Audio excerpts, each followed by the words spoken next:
welcome back to my channel and welcome to yet another episode of this series on my channel called Dil Se Re. So the kind of questions I got this time Dil Se Re episode के लिए जो मैंने आपसे बोला था मुझसे पूछो were so amazing. Amazing इसलिए क्योंकि they were very deep.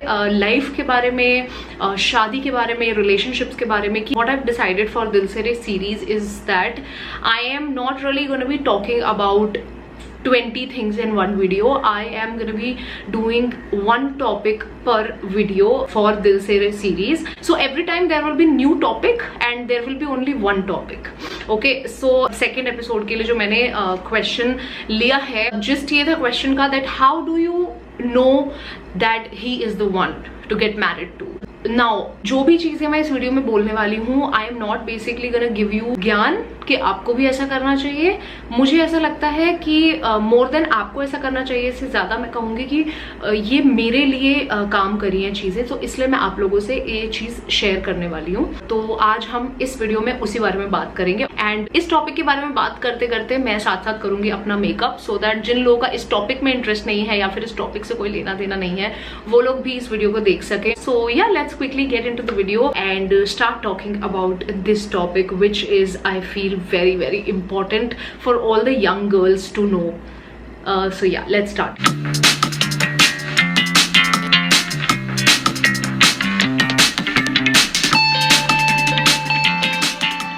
कि सबसे पहले मैं अपना करूंगी फेस मॉइस्चराइज. उसके लिए मैं ये न्यूट्रीडर्म का मॉइस्चराइजर, आप लोगों ने बहुत मेरी वीडियोस में देखा होगा, मैं अक्सर यही यूज करती हूँ बिकॉज यही मॉइस्चराइजर आजकल मैं यूज कर रही हूँ and I am pretty happy with the results. मुझे बहुत अच्छा लगता है तो इसलिए मैं यही यूज करती हूँ. तो प्रेप कर लेते हैं, फिर ही हम टॉपिक के बारे में बात करना शुरू करेंगे. और स्किन को प्रेप जब करते हैं तो आपके लिप्स को प्रेप करना बहुत जरूरी है. इसके लिए मैं ये वैसलिन का लिप बाम हमेशा, आप मेरी हर वीडियो में देखते हो. Now The topic is how do you know he is the one you should get married to. तो हम इसके बारे में पॉइंट्स में बात करेंगे. फर्स्ट पॉइंट लेने से पहले मैं अपना मेकअप शुरू करती हूँ. मेरी स्किन प्रेप बहुत अच्छे से हो गई है. फर्स्ट पॉइंट, सबसे पहली चीज जो जरूरी होती है ना, वो होती है कि क्या आप हो उस इंसान के सामने. Like whenever he is around you, are you the same person as you are when you are not with him.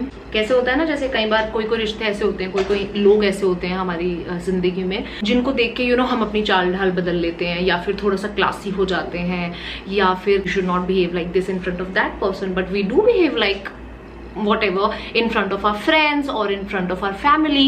So अगर आप इस इंसान को पति बनाना चाहते हो तो सबसे पहला पॉइंट आपको ये देखना है कि क्या आप हो उसके सामने. क्या कहीं आपको अपने आप को चेंज तो नहीं करना पड़ता जैसे ही आप उस इंसान के सामने हो. क्यों? क्योंकि अभी कुछ दिनों के लिए, कुछ महीनों के लिए, अभी तो आप कभी कभी मिलते हो उस इंसान से, तो ठीक है, थोड़ा सा इजी होता है उसके सामने उस तरीके से बिहेव करना जैसे उसको पसंद है. बट अगर आप उस इंसान के साथ अपनी पूरी जिंदगी बिताना चाह रहे हो तो क्या आपको लगता है कि आप चेंज होके रह सकते हो हर टाइम? नहीं, कोई भी नहीं रह सकता. एक टाइम तो ऐसा आता ही है जहाँ पे आपको लगता है कि यार मैं थक गई हूँ एक्टिंग करते करते, now this is me and that's how I am gonna be. So क्या होगा, उसकी गलती नहीं है, आपकी गलती होगी अगर वो आपको आपके उस रूप में एक्सेप्ट नहीं करेगा बाद में. क्यों? क्योंकि आपने उसको अपना असली रूप कभी दिखाया ही नहीं. आप थे ही नहीं उसके सामने. So it is very important to feel comfortable the way you are in front of him. Now if he wants to be with you, if he's comfortable with the real you, then fine, you can think about him. Second point, does he respect your career choice? Like for example, अगर मैं YouTube videos बनाती हूँ तो उसकी नज़र में कहीं ऐसा तो नहीं क्या है सारा दिन मेकअप बना के वीडियो बनाती रहती है, क्या करती है, ऐसा तो नहीं सोचता है. या कोई भी जो भी आप प्रोफेशन में हो वो आपकी करियर चॉइस को रिस्पेक्ट करना चाहिए. ही should not be just okay with it, he should respect it. And वो उसकी चीज आंखों में दिखनी चाहिए, सिर्फ ऐसे ही नहीं कि कहने को कहता है या आई डोंट माइंड जो भी तुम करती हो, it's fine. like because after shadi you will be doing that thing every day, so is he okay with that? And कभी भी अगर आपको लगता है कि आपका बॉयफ्रेंड डिसरिस्पेक्टफुल होता है आपके काम की वजह से कि क्या करती हो तुम, यही तो करती हो, वो तुम्हारे अंदर और टैलेंट क्या है, तुम तो सिर्फ मेकअप ही करती हो, या तुम तो सिर्फ एक छोटी मोटी टीचर हो, अगर ऐसा है he is really not the one. Like आपने अपने जिंदगी के 20-25 साल गुजारे होंगे कहीं पहुंचने के लिए, और अगर वहां पहुंच के कोई इंसान आपके करियर चॉइस को डिसरिस्पेक्ट करता है then definitely he is not the one. Third point, is he open with you when it comes to his family situation, family matters, like अगर उसके घर में कभी कोई परेशानी होती है, कोई चीज होती है, तो क्या वो आपके साथ शेयर करता है या फिर आप तो अपना सारा कुछ उसे बताते रहते हो, लाइक आपके मम्मी पापा की आज लड़ाई हो गई तो किस बात पे हुई, हमारे घर में ये चल रहा है, मेरा भाई ये पढ़ाई कर रहा है, लेकिन फाइनेंशियल मैटर्स आप डिस्कस कर रहे हो, सब चीजें डिस्कस कर रहे हो, तो क्या वो आपके साथ ये सब चीजें डिस्कस कर रहा है? उसका कारण क्या है वो मैं बताती हूँ कि why is it so important कि जो इंसान के साथ आप अपना फ्यूचर स्पेंड करना चाह रहे हो वो आपके साथ ये चीजें शेयर करता है नहीं करता है। उसका मेन रीजन ये है कि अगर वो चीजें ये वाली आपके साथ शेयर करता है तो इसका मतलब ये है कि आपको वो इतना इम्पोर्टेंट समझता है अपनी लाइफ में या अपनी फैमिली का एक हिस्सा समझता है, इसीलिए वो आपसे चीजें शेयर करता है। क्योंकि कहीं ऐसा तो नहीं है कि हाँ ठीक है प्यार की बातें करने के लिए he is there and he tells you 10 times in a day कि भाई मुझे तुझसे बहुत प्यार है ना, मैं तेरे बिना नहीं रह सकता, लेकिन जब बात आती है कुछ पर्सनल शेयर करने की तो यू हैव नो क्लू उसकी लाइफ में क्या चल रहा है, उसकी फैमिली में क्या चल रहा है। So that is very very important that he thinks that you are important enough in his life to share all these things with you. Point number 4, ये बहुत छोटी सी चीज है लेकिन ये मैंने टाइम के साथ रियलाइज की है that how important it is to be appreciated. अगर आप उसके लिए कोई छोटी छोटी चीजें ही हो, चाहे बड़ी नहीं हो, करते हो तो क्या वो आपको अप्रिशिएट करता है और साथ ही साथ क्या वो थैंकफुल है उन चीजों के लिए।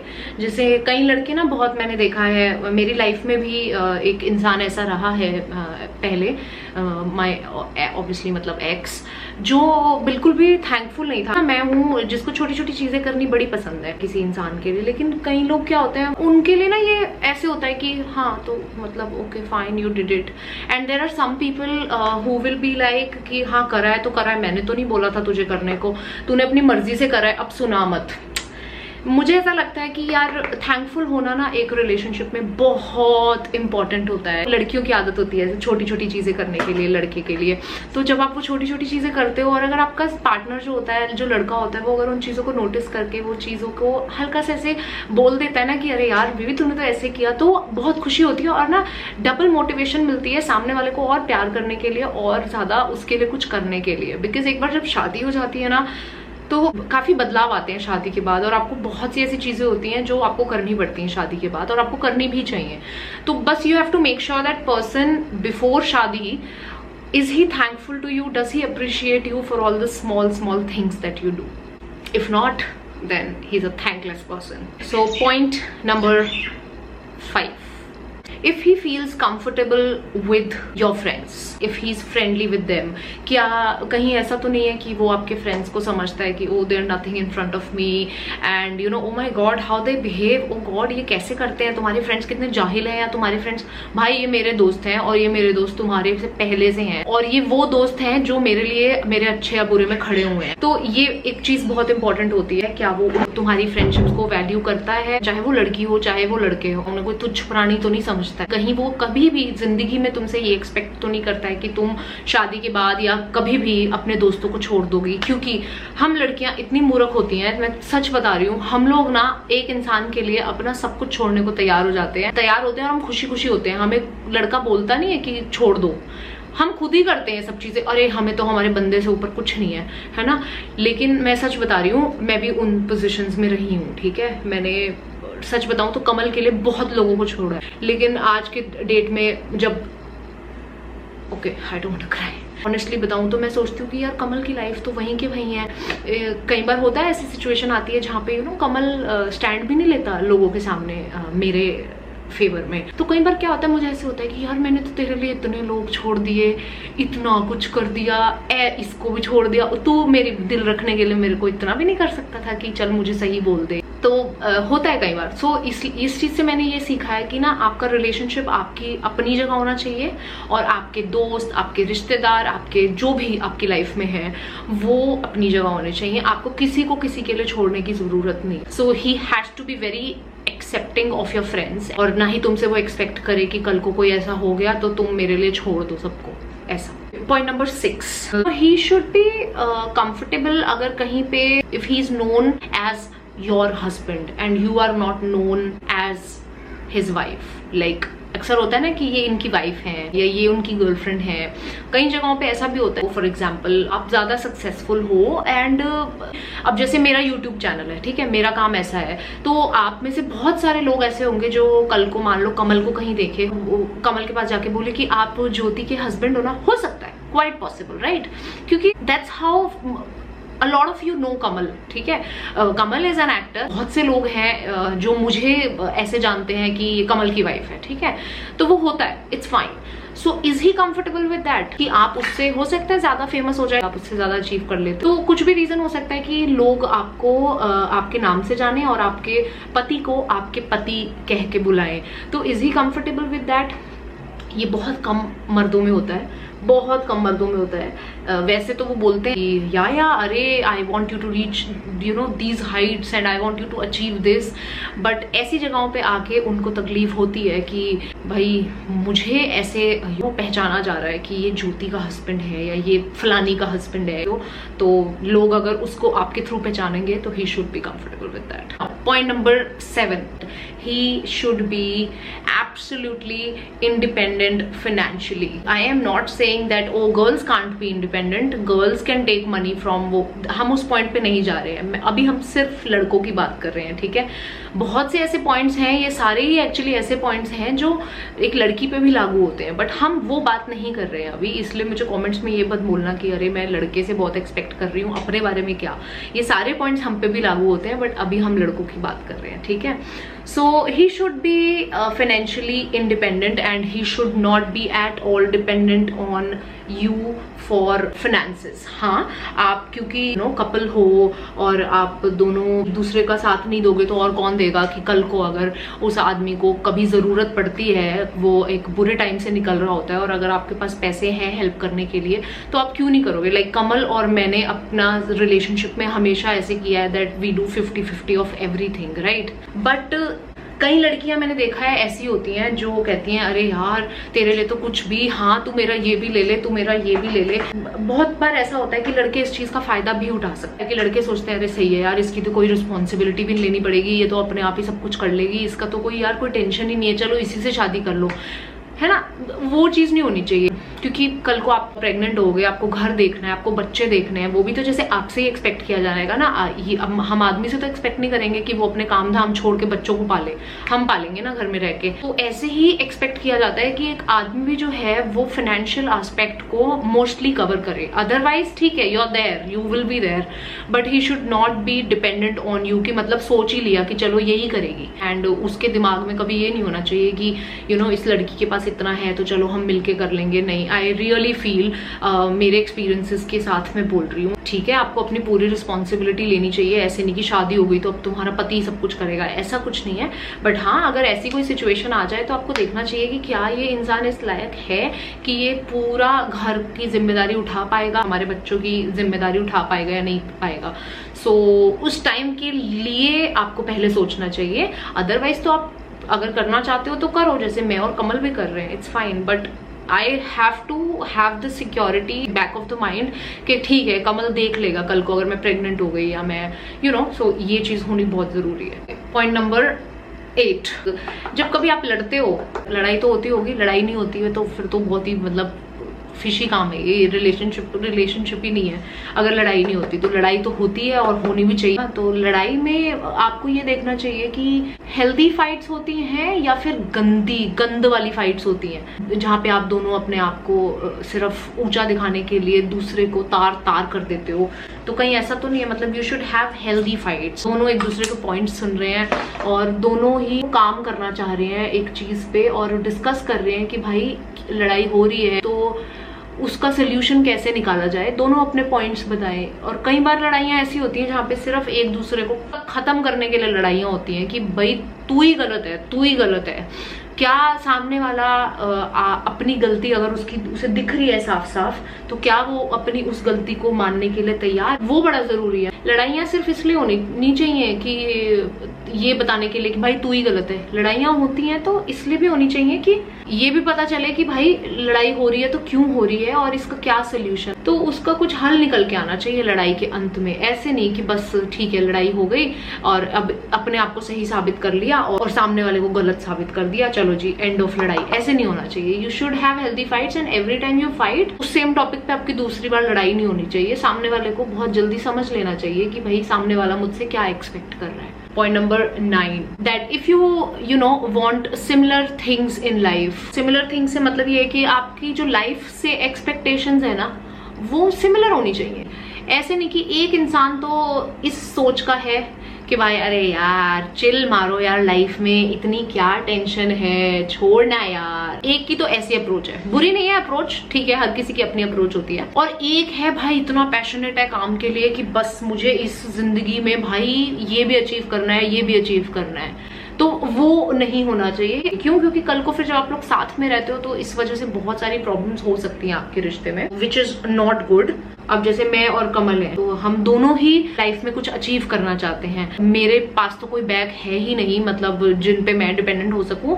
कमल हैज पेरेंट्स हैं उनके और वेल सेटल्ड हैं, ठीक है, but Kamal also is not like कि उनसे कुछ एक्सपेक्ट नहीं करता है ना। सो उसको अपना बहुत वो होता है कि अपना बनाना है, लाइफ में कुछ अचीव करना है ज्योति। सो जब हम दोनों एक ही टेंशन पे होते हैं ना तो वो रिश्ता जो होता है वो बहुत फूलता है और साथ ही साथ दोनों को ही एक दूसरे से ना बहुत मोटिवेशन मिलती है। जैसे कई बार कमल बहुत स्लो रखा है कि यार क्या है यार, it's not working out you know, तो वो मुझे देखता है कि अरे ज्योति बड़ा काम कर रही है, तो उसको भी होता है कि यार मुझे भी कुछ करना है ना। कई बार सेम मेरे साथ भी होता है कि मेरा मन नहीं हो रहा है कुछ, तो कमल को देख देख के मैं मोटिवेट हो जाती हूँ।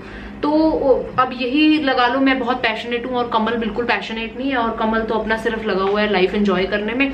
तो ना मैं भी बहुत लेड बैक हो जाऊंगी। क्यों? क्योंकि मेरी लाइफ से मोटिवेशन खत्म हो जाएगी। सो वो बड़ा इंपॉर्टेंट होता है that you have to have similar aims in your life. और अगर मान लो आप उनमें से हो जिसको ऐसा कुछ नहीं है, बस ठीक है, you want to have a good life, you don't have big dreams, then you should go for a person who has similar agendas कि भाई मुझे भी कुछ नहीं है ऐसा, ठीक है, दोनों चिल मारेंगे, चलो शादी कर लेते हैं। So that is very important I guess. Point number 10, ये रिस्पॉन्सिबिलिटी एक्चुअली आती है लड़की पे। मान लो you are one of those who can not और do not want to live in a joint family. सबसे पहले तो मैं ये बता दूं, it is not wrong guys, it is not wrong. अगर आप पूरी एक बड़ी फैमिली में एडजस्ट नहीं कर सकते हो तो it's fine, but you have to be very very clear शुरुआत में ही कि भाई I am not a girl who would want to you know live with your family. And even if you want to live, हो सकता है कई लड़कियां बोलती हैं कि यार लेकिन मैं घर के काम नहीं कर पाऊंगी बिकॉज मुझे अपने, मेरा कोई करियर है फॉर एग्जाम्पल, और मुझे उस करियर पे ध्यान देना है, and I do not believe in working in the kitchen and not doing anything else with my life. ये एक बहुत बड़ी रिस्पॉन्सिबिलिटी होती है, किचन संभालना, घर संभालना। मतलब भाई सलाह है उन लोगों को जो अपनी पूरी जिंदगी अपने बच्चों को पालने में और अपने घर को साफ रखने में और अपने पूरे परिवार को खाना खिलाने में निकाल देते हैं। लेकिन if you are not one of them then you have to clear that thing with your, जिससे आप शादी करना चाह रहे हो, and he should be okay with it. And if he is not okay with that then he is not the person. But why I am saying this, that you have to clear that thing you know पहले advance में। ये ना हो पहले तो तुम प्यार में आके बोलो कि मैं एडजस्ट कर लूंगी, इट्स ओके। अगर आप जॉइंट फैमिली में रहना नहीं चाहते हो तो आप ज्यादा से ज्यादा कितने दिन एडजस्ट कर लोगे? महीना, 2 महीना, कितना टाइम कर लोगे? इतना ही कर पाओगे। उसके बाद आपको क्या होगा कि शिट यार मैं कहाँ फंस गई। फिर क्या होगा? रिलेशनशिप खराब होगा, बहुत चीजें होंगी, बहस होगी, लड़का भी बोलेगा कि ये तूने तो बोला था मैं सब कर लूंगी, मैं पेरेंट्स का ध्यान रख लूंगी, और अब तू ऐसे है ना। तो वो चीजें क्लियर होनी बहुत जरूरी है। तो अगर आप जो चाहते हो लाइफ में, इस पॉइंट को लेके अगर आपने वो चीज क्लियर कर दी है पहले ही लड़के को, तो he should be okay with that. If he is not okay with that then he is not the one, then you guys are not made for each other. Because adjustment बहुत time तक नहीं हो सकती है, adjustment 1 महीना 2 महीना ही हो सकती है। उसके बाद मतलब जब प्यार नीचे जाने लगता है और रियल लाइफ ऊपर आने लगती है तो फिर आपको लगता है भाई मैं कहाँ फंस गई। And these were all the 10 points that I wanted to discuss. So yeah I hope आप लोगों को थोड़ी सी क्लैरिटी मिली होगी। अगर मिली है तो आई एम वेरी हैप्पी कि आप लोगों को इससे कोई हेल्प मिल सकी इस वीडियो से। एंड या अभी मेरा मेकअप पूरा नहीं हुआ है, लेकिन ये फुल मेकअप फिनिश करती हूँ, सिर्फ आईलाइनर रह गया और फिक्स करना है। तो या लेट मी नो यार आप लोगों को ये आइडिया कैसे लगा, मतलब मैं इसी को कंटिन्यू करने वाली हूँ। आई होप आप लोगों को पसंद आया, क्योंकि क्या होता है कई बार जब आप बहुत सारे सवालों का जवाब एक ही वीडियो में देने की कोशिश करते हो तो आप बहुत सारी चीजें हैं जो मिस आउट कर देते हो, कुछ पॉइंट्स है ना। तो उससे क्या होता है आप भी बाद में सोचते हो कि यार ये पॉइंट नहीं बताया, ये बताना चाहिए था, और सामने वाले को भी जो है जो उसने पूछा होता है उससे क्लैरिटी नहीं मिलती।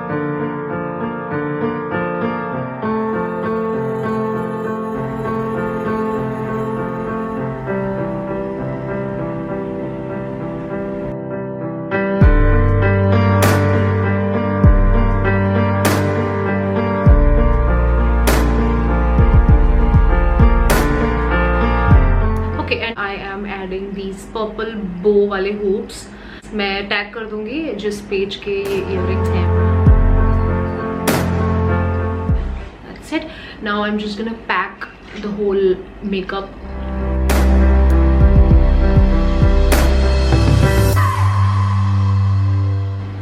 Done.